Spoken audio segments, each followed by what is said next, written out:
Total member of ASEAN. वो ASEAN जो organisation है वो उसके टोटल मेंबर्स कितने हैं? उसके टोटल मेंबर्स 10 हैं, जैसा कि आपको मैप के अंदर भी कंट्रीज नजर आ रहे हैं। सो 10 कंट्रीज हैं एशियान की जो ऑर्गेनाइजेशन है। और फिर यह भी सवाल पूछा जा सकता है कि हेडक्वार्टर ऑफ एशियान, तो एशियान का हेडक्वार्टर कहां पे है? वो जकार्ता इंडोनेशिया में है। यह भी सवाल पूछा जा सकता है।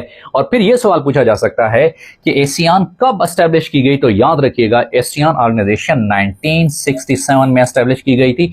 कहां पे एस्टेब्लिश की गई थी? बैंकॉक थाईलैंड में एस्टेब्लिश की गई थी। तो यह भी सवाल पूछे जा सकते हैं।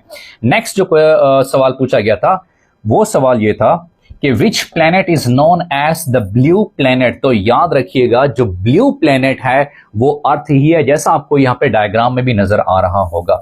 अब इसको ब्लू प्लैनेट क्यों कहा जाता है? क्योंकि इसी प्लैनेट के ऊपर रिवर्स, लेक्स, सीज वगैरह, तो इसी वजह से, क्योंकि यहां पे 71% जो एरिया कवर्ड है वो वाटर से ही है।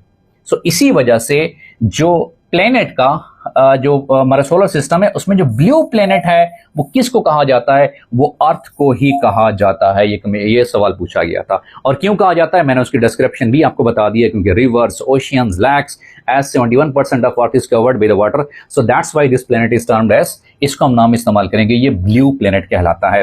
वाटर बॉडीज लाइक ओशियन, इन्हीं वजह से इसको क्या कहा जाता है? ये ब्लू प्लेनेट भी कहा जाता है। एक और सवाल आता है कि Mars is also known as red planet भी उसे कहा जाता है, मरीख को, जैसा कि यहां डायग्राम में भी आपको ये रेड कलर में शो हो रहा होगा। ये क्या कहलाता है? It is basically called as the red planet of the solar system. उसके बाद है बिगेस्ट प्लेनेट। बिगेस्ट प्लेनेट कौन सा है? जैसा कि आपको पिक्टोरियल व्यू में दिखाया जा रहा है, the biggest planet is the Jupiter. ये सबसे बड़ा जो है वो प्लेनेट है। सो बिगेस्ट प्लेनेट इज जुपिटर ही है। ये सोलर सिस्टम के हवाले से ये सवाल पूछे गए थे। नेक्स्ट हमारे पास क्वेश्चन है कि largest lake of Kashmir, Kashmir की सबसे बड़ी जो झील है वो झील लेक वुलर लेक है।